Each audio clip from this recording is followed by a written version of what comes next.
여론조사라는 게 결국은 샘플링 아니겠습니까? 어떻게 표본을 추출하느냐, 그 신뢰성이 가장 중요한 것 같은데요, 그죠? 네, 그렇습니다. 예, 그런데 이 조사에서 표본 추출, 샘플링 과정에 문제가 있다고 지적하셨는데 이 문제점은 어떻게 발견하셨는지, 그리고 어떤 지점이 이상한지를 좀 차근차근 설명해 주십시오. 사실 이번 대선은 굉장히 좀 쉬운 것처럼 돼가지고 사람들이 별로 관심이 없었는데요. 근데 갑자기 최근에 4월 초쯤에 갑자기 여론조사 결과가 반전하는 양상을 보이기 시작했는데요. 그런데 가만히 보니까 이게 하루 조사만으로 발표하는 것을 보고서 네. 그건 좀 이상하다는 생각을 했었습니다. 보통 2, 3일은 걸려야 하는데 네. 하루 만에 조사를 하면 결과가 좀 더 그 보수적으로 나올 수 있거든요. 예. 그래서 제가 이 의사결정을 하루 만에 보통 2, 3일에 하던 거를 예. 하루 만에 하는 걸로 바꾸는 그 의사결정을 어떻게 이렇게 일률적으로 이렇게 했을까? 그것도 뭐 한두 서베이가 아니라 여러 개가 그런 식으로 하는 걸. 많은 여론조사들이 하루 만에 여론조사 결과를 내는 결정을 누가 일괄적으로 했을까 이런 의심부터 하셨다고요? 이게 좀 그게 뭐 제가 다 꼼꼼히 체크한 건 아니지만 예. 일단 하루 만에 조사했다는 건 굉장히 저는 이상하다고 느껴지거든요. 근데 그게 네네. 한 군데서 한 게 아니라 여러 군데서 이렇게 나오니까 예. 저는 그게 좀 뭔가 좀 이상하다는 좀 생각이 들었고요. 예. 그러는 와중에 이번 주말에 좀 시간이 좀 나서 예. 그 KBS 연합뉴스의 그 결과와 관련하여서 예. 그 홈페이지에 있는 기재된 내용을 좀 자세히 좀 살펴보았습니다. 조사 개요를. 그런데 예. 선관위 산하에 여심이라고 하죠. 여론조사심의위원회. 홈페이지에 등록이 되게 돼 있죠. 예. 조사 개요가. 예. 네, 등록이 다 돼 있으니까 네. 거기에 모든 웬만한 정보가 다 있거든요. 저도 거기 가서 봅니다. 거기 예. 보니까 예. 네네. 거기 보니까 그 유무선 그 RDD 이메일 예. 걸기 방식으로 전화를 걸어 여론조사를 실시했는데 무선 전화 조사에서 국번이 60개만 조사된 걸 보고 좀 이상하다는 생각이 들었습니다. 예, 저도 그 부분이 이상했는데 그 60개만 조사한 것이 왜 이상한지를 좀 설명해 주십시오. 사실 그 동일한 회사에서 이게 지금 매월 정기 조사거든요. 네네. 그러니까 동일한 회사에서 동일한 서베이를 매달 하는 거였습니다. 그러면 예. 사실 보통 중간에 그 방법을 잘 바꾸지 않거든요. 네네. 왜냐하면 그게 추세를 봐야 되기 때문에. 예. 그런데 이 조사는 이상하게도 3월 조사하고 너무 방식이 바뀐 겁니다. 그게 맞습니다. 예. 뭐 우연인지 예. 아니면은 어떤 의도가 있는지 그거는 저는 알 수가 없고요. 예. 그래서 예를 들어서 3월 조사에서 보면 유선이 10만 6천여 명, 예. 무선이 12만 명의 대규모를 컨택을 해서 예. 총 2천 명의 응답을 얻어냈는데 반해서 예. 4월에서는 유무선 각각 3만 명만 컨택을 했거든요. 네네. 그러니까 4월 조사에서는 대규모로 조사를 했는데 네. 대규모로 컨택을 했는데 4월에서는 그냥 소규모로 시작부터 예. 또 이제 그 추출틀 만드는 것부터 3만 명으로 딱 시작을 했다는 것 자체가 참 좀 이상하다고 생각했습니다. 예. 그러니까 이제 RDD 무선 전화에서 그 010 다음에 나오는 네 자리 숫자 번호가 10 곱하기 10 곱하기 10 곱하기 10이니까 10만 개가 있는데 이 네네. 번호 중에 3월에는 8천여 개를 돌렸어요. 그죠? 국번 네 자릿수 10만 개 중에 8천여 개를 네네 그렇죠. 예, 8천여 개를 8천여 개 대상으로 국번을 했죠. 예, 돌렸고 그런데 이제 이렇게 줄어들었다고 말씀하시는데 줄어들은 것이 네. 4월에는 10만 개 중에 그중에 딱 60개만 국번을 선택해서 네네. 돌렸습니다. 그렇죠? 네. 그러면서 이렇게 조사 대상 규모가 확 줄어들었는데도 2,000명 응답은 또 그대로 얻어냈어요. 응답률이 굉장히 높은 거죠. 그러니까 국번은 줄였는데 전체 샘플 수는 같으니까 각 국번당 조사된 번호 수는 늘어난 것이죠. 네. 그리고 네. 그 다음에 이상한 지점이 이제 소위 비적격에 대한 설명을 잠깐 하자면 예를 들어서 뭐 팩스 번호라든가 결번이라든가 그래서 이제 적격으로 판정되지 않는 번호. 그렇죠. 조사 대상이 아닌 번호인 거죠. 그죠? 그렇죠. 예. 예. 아니면 회사 번호일 수도 있고요. 네네. 이 비적격 사례에서도 이상한 점을 발견하셨다고 하는데. 네, 그렇습니다. 이게 이제 그 조사 회사에서는 이 네. 샘플링 방법이 RDD라고 했으니까 네. 그러니까 임의 걸기로 했다고 했으니까 그렇다면은 그 RDD에 통상적으로 나오는 그 비적격 비율이 있거든요. 네네. 그게 이제 뭐 대략적으로 40%다 네. 이런 얘기를 하고요. 그다음 3월 조사에서도 그게 50%가 넘었었습니다. 60% 가까이 되더라고요. 60%. 네네, 60% 가까이 됐었는데 네. 비적격이. 예. 그런데 이번 4월 조사에서는 유선 2,460, 무선 2,650 해서 10% 미만입니다, 둘 다. 자, 이 비적격이 10% 이하라는 건 걸었다고 네. 하면 결번도 아니고 팩스 번호도 아니고 정말 사람이 쓰는 번호였다는 얘기지 않습니까? 그렇죠. 제대로 걸었다는 얘기죠. 예. 어떤 방식으로 알아서 그러니까 쓸데없는 번호는 다 이제 걸러내고 빠지고 예. 빠지고 응답할 수 있는 사람들한테 만 전화가 갔다는 얘기인데. 실제 전화번호한테 갔다는 얘기죠. 그러니까요. 이게 이제 이상한 지점이 아까도 말씀하셨지만 무작위로 걸게 되면 절반 가까이는 결번이거나 그 개인이 사용하는 번호가 아닌데 그런데 그렇죠. 이번에는 이 조사에서는 그리고 실제로 3월 달에도 그게 50%가 넘었는데 4월 달 조사에는 걸었다 하면 90% 이상이 사람이 사용하는 번호였다는 거죠. 무작위로 걸었음에도 불구하고. 예, 맞습니다. 네, 무작위 여기서부터 이제 그 소위 샘플링의 전문가로서 하실 말씀이 생기는 거 아니겠습니까? 이게 무작위가 되나요? 네. 예, 이렇게 되면? 그렇죠. 그러니까 그러면 무작위의 정의가 뭐냐라고 저는 의심을 할 수밖에 없는 거죠. 그분들이 생각하는 무작위랑 예. 우리가 알고 있는 무작위랑 그럼 다른 거냐라는 것이죠. 순수한 무작위라고 한다면 예. 그냥 컴퓨터가 이렇게 난수를 발생시켜서 전화번호를 생성을 하면 예. 그걸로 걸어서 그게 만약에 이상한 번호면 무효 처리를 하고 예. 다시 걸고 그런 게 반복이 돼야 될 거 아닙니까? 네네. 그런데 여기서는 어떠한 시스템에 의해서 아무튼 비적격이 상당히 걸러내지고 나서 90% 이상의 성공률을 가지고 컨택이 됐다는 얘기니까 예. 뭔가 무작위가 아닌 것이 아닌가 하는 예. 그런 의심을 하게 되었고요. 예. 그다음에 제가 좀 더 말씀드리자면 그 무선 전화 조사에서 사용된 국번이 예. 단지 60개뿐이라는 것이 정말 저는 이상하다고 생각합니다. 왜냐하면 3월 조사에서는 8,000개였거든요. 예.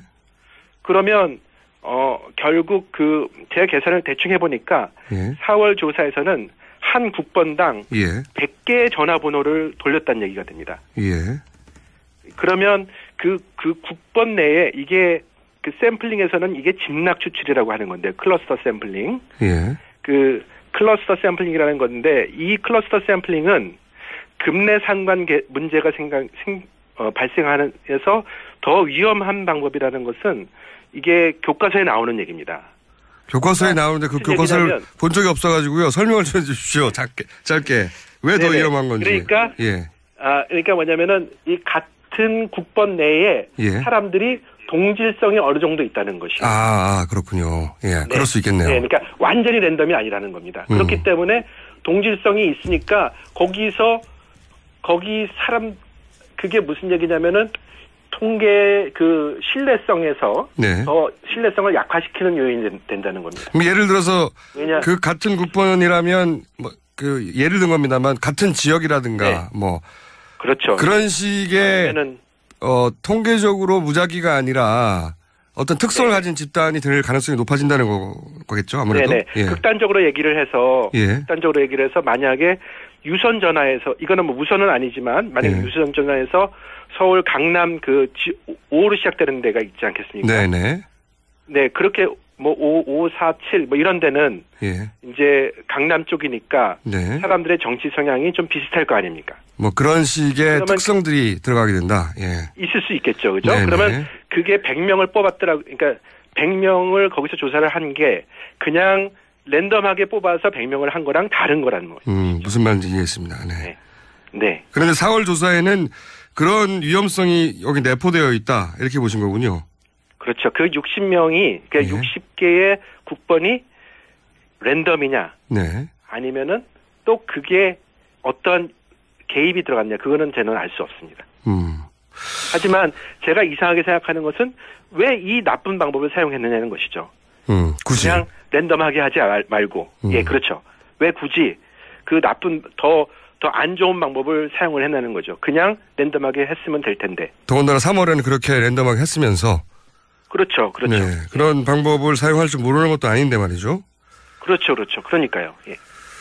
자, 그래서 이제 선관위에서도 바로 하루 만에 조사가 들어갔습니다. 지금까지 말씀하신 거는 이제 통계적으로 나쁜 샘플링의 방법이다. 이게 누가 일부러 했는지까지는 모르겠지만 왜 이렇게 나쁜 방법을 했는지는 모르겠다. 이해가 안 간다. 이런 말씀 아니겠습니까? 네, 그렇습니다. 예.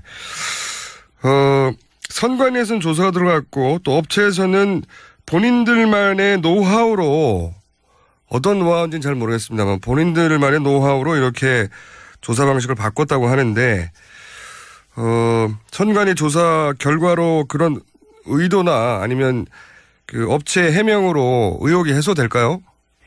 그래서 저는 이걸 뭐 무슨 음모론 이런 식으로 보고 싶지는 않고요. 네. 그냥 나타난 증거만을 사용해서 네. 질문을 던지는 것이라고 생각합니다. 예. 그에 대한 그 질문에 대한 대답은 해당 조사 회사하고 또 여론조사 심의위원회에서 전문가들께서 판단해서 대답하시면 될 것 같습니다. 하지만 그럴 리는 없겠지만 만에 하나 어떤 조사 회사들이 당장 눈앞의 이익 때문에 여론조사를 인위적으로 왜곡한다면 그건 여론조사 전체의 신뢰도를 떨어뜨리는 행위이므로 여론조사 산업 자체의 그 존립 근거를 위협시키는 아주 심각한 문제로 볼 수 있습니다. 그렇죠. 그건 네. 마치 제가 어떤 이해관계 때문에 제 학자적 소신을 버리고 거짓 증언을 하는 거랑 동일하게 나쁜 것입니다.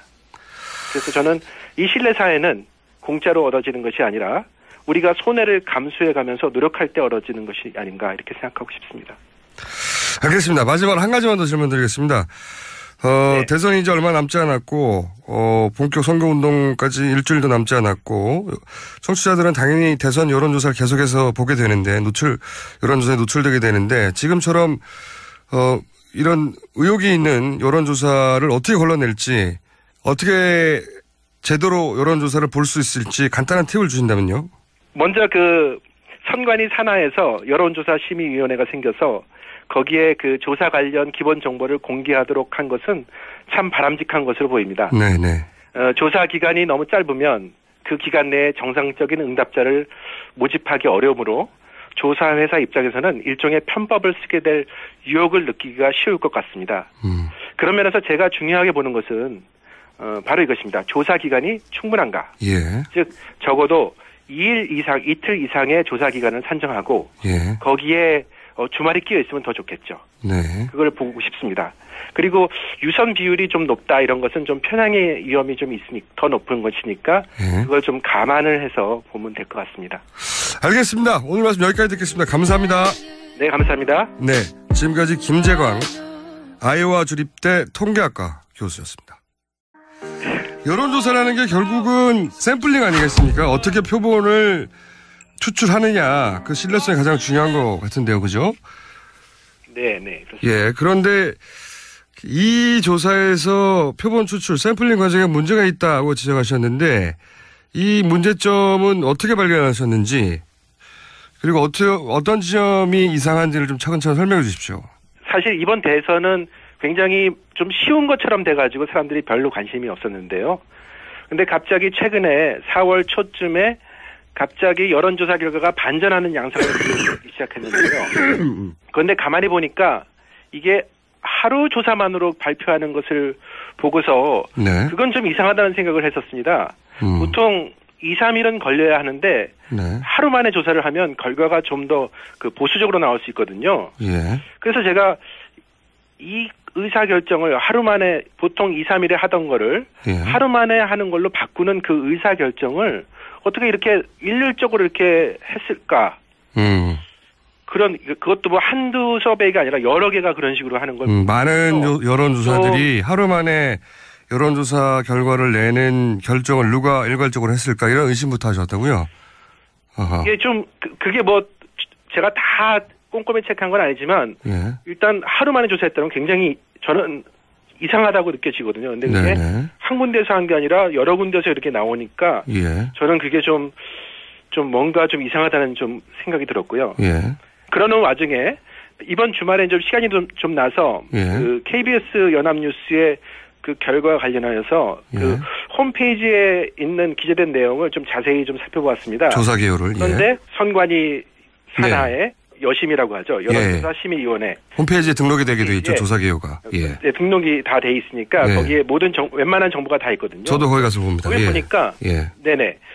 거기 보니까 그 유무선 그 RDD 이메일 예. 걸기 방식으로 전화를 걸어 여론조사를 실시했는데 무선 전화 조사에서 국번이 60개만 조사된 걸 보고 좀 이상하다는 생각이 들었습니다. 예. 저도 그 부분이 이상했는데 그 60개만 조사한 것이 왜 이상한지를 좀 설명해 주십시오. 사실 그 동일한 회사에서 이게 지금 매월 정기 조사거든요. 네네. 그러니까 동일한 회사에서 동일한 서베이를 매달 하는 거였습니다. 그러면 예. 사실 보통 중간에 그 방법을 잘 바꾸지 않거든요. 네네. 왜냐하면 그게 추세를 봐야 되기 때문에. 예. 그런데 이 조사는 이상하게도 3월 조사하고 너무 방식이 바뀐 겁니다. 그게 맞습니다. 예. 뭐 우연인지 예. 아니면은 어떤 의도가 있는지 그거는 저는 알 수가 없고요. 예. 그래서 예를 들어서 3월 조사에서 보면 유선이 10만 6천여 명, 예. 무선이 12만 명의 대규모를 컨택을 해서 예. 총 2천 명의 응답을 얻어냈는데 반해서 예. 4월에서는 유무선 각각 3만 명만 컨택을 했거든요. 네네. 그러니까 4월 조사에서는 대규모로 조사를 했는데 네. 대규모로 컨택을 했는데 4월에서는 그냥 소규모로 시작부터 예. 또 이제 그 추출틀 만드는 것부터 3만 명으로 딱 시작을 했다는 것 자체가 참 좀 이상하다고 생각했습니다. 예. 그러니까 이제 RDD 무선 전화에서 그 010 다음에 나오는 네 자리 숫자 번호가 10 곱하기 10 곱하기 10 곱하기 10이니까 10만 개가 있는데 이 네네. 번호 중에 3월에는 8천여 개를 돌렸어요. 그죠? 국번 네 자릿수 10만 개 중에 8천여 개를 네네 그렇죠. 예, 8천여 개를 8천여 개 대상으로 국번을 했죠. 예, 돌렸고 그런데 이제 이렇게 줄어들었다고 말씀하시는데 줄어들은 것이 네. 4월에는 10만 개 중에 그중에 딱 60개만 국번을 선택해서 네네. 돌렸습니다. 그렇죠? 네. 그러면서 이렇게 조사 대상 규모가 확 줄어들었는데도 2,000명 응답은 또 그대로 얻어냈어요. 응답률이 굉장히 높은 거죠. 그러니까 국번은 줄였는데 전체 샘플 수는 같으니까 각 국번당 조사된 번호 수는 늘어난 것이죠. 네. 그리고 네. 그 다음에 이상한 지점이 이제 소위 비적격에 대한 설명을 잠깐 하자면 예를 들어서 뭐 팩스 번호라든가 결번이라든가 그래서 이제 적격으로 판정되지 않는 번호, 그렇죠. 조사 대상이 아닌 번호인 거죠, 그죠? 그렇죠, 예. 예. 아니면 회사 번호일 수도 있고요. 네네. 이 비적격 사례에서도 이상한 점을 발견하셨다고 하는데. 네, 그렇습니다. 이게 이제 그 조사 회사에서는 이 네. 샘플링 방법이 RDD라고 했으니까 네. 그러니까 이미 걸기로 했다고 했으니까 그렇다면은 그 RDD에 통상적으로 나오는 그 비적격 비율이 있거든요. 네네. 그게 이제 뭐 대략적으로 30-40%다 네. 이런 얘기를 하고요. 그다음 3월 조사에서도 그게 50%가 넘었었습니다. 60% 가까이 되더라고요. 60%. 네네, 60% 가까이 됐었는데 비적격이. 예. 그런데 이번 4월 조사에서는 유선 2,460, 무선 2,650 해서 10% 미만입니다, 둘 다. 자, 비적격이 10% 이하라는 건 걸었다고 네. 하면 결번도 아니고 팩스 번호도 아니고 정말 사람이 쓰는 번호였다는 얘기지 않습니까? 그렇죠. 제대로 걸었다는 얘기죠. 예. 어떤 방식으로 알아서 그러니까 쓸데없는 번호는 다 이제 걸러내고 빠지고 예. 빠지고 응답할 수 있는 사람들한테 만 전화가 갔다는 얘기인데. 실제 전화번호한테 갔다는 얘기죠. 그러니까요. 이게 이제 이상한 지점이 아까도 말씀하셨지만 무작위로 걸게 되면 절반 가까이는 결번이거나 그 개인이 사용하는 번호가 아닌데 그런데 그렇죠. 이번에는 이 조사에서는 그리고 실제로 3월 달에도 그게 50%가 넘었는데 4월 달 조사에는 걸었다 하면 90% 이상이 사람이 사용하는 번호였다는 거죠. 무작위로 걸었음에도 불구하고. 예, 맞습니다. 네, 무작위 여기서부터 이제 그 소위 샘플링의 전문가로서 하실 말씀이 생기는 거 아니겠습니까? 이게 무작위